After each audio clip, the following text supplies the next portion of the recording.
ശിവം ദുബെയുടെ ഒറ്റയാൾ പോരാട്ടം ഫലം കണ്ടില്ല. ന്യൂസിലാൻഡിനെതിരായ നാലാമത്തെ ട്വന്റി മത്സരത്തിൽ ഇന്ത്യക്ക് 50 റൺസിന്റെ തോൽവി നേരിടേണ്ടി വന്നു. സഞ്ജു സാംസൺ ഒരിക്കൽ കൂടി നിരാശപ്പെടുത്തി. 15 പന്തിൽ 24 റൺസോടെ മികച്ച രീതിയിൽ മുന്നേറിയെങ്കിലും മിച്ചൽ സാന്റ്നറുടെ മുന്നിൽ ബൗൾഡായി സഞ്ജു മടങ്ങുകയായിരുന്നു. വലിയൊരു അവസരമായിരുന്നു സഞ്ജുവിന് ഉണ്ടായിരുന്നത്. എന്നാൽ അത് അദ്ദേഹത്തിന് മുതലാക്കാനാവാതെ പോയി. ആദ്യം ബാറ്റ് ചെയ്ത ന്യൂസിലാൻഡ് 20 ഓവറിൽ 7 വിക്കറ്റ് നഷ്ടത്തിൽ 215 എന്ന വലിയ സ്കോറാണ് നേടിയത്. ടീം സീഫട്ട 36 പന്തിൽ 62, ഡെവോൺ കോൺവേ 23 പന്തിൽ 44, ഡാരൽ മിച്ചൽ 18 പന്തിൽ 39 എന്നിവരായിരുന്നു ന്യൂസിലാൻഡിന് വേണ്ടി ഏറ്റവും കൂടുതൽ റൺസ് സ്കോർ ചെയ്തവർ. ഹർഷ്ദീപ് സിംഗും കുൽദീപ് യാദവും 2 വിക്കറ്റ് വീതം വീഴ്ത്തി. ബുംറ 1 വിക്കറ്റും ഇന്ത്യക്ക് വേണ്ടി വീഴ്ത്തി. മറുപടി ബാറ്റിംഗിൽ ഇന്ത്യക്ക് വേണ്ടി ഇന്നിംഗ്സിലെ ആദ്യ പന്തിൽ തന്നെ അഭിഷേക് ശർമ്മ മടങ്ങി.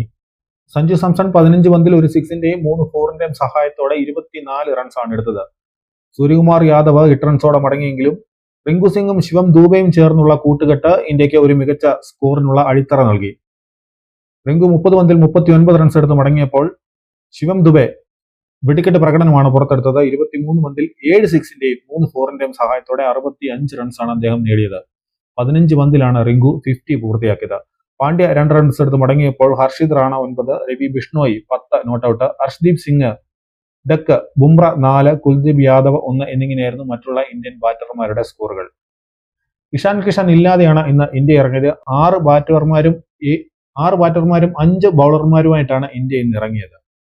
ഇന്ത്യ സീരീസ് നേരത്തെ നേടിയിരുന്നെങ്കിലും നാലാമത്തെ മത്സരത്തിൽ ഒരു ആശ്വാസ ജയം നേടാൻ ന്യൂസിലാൻഡിന് ഇതോടെയായി.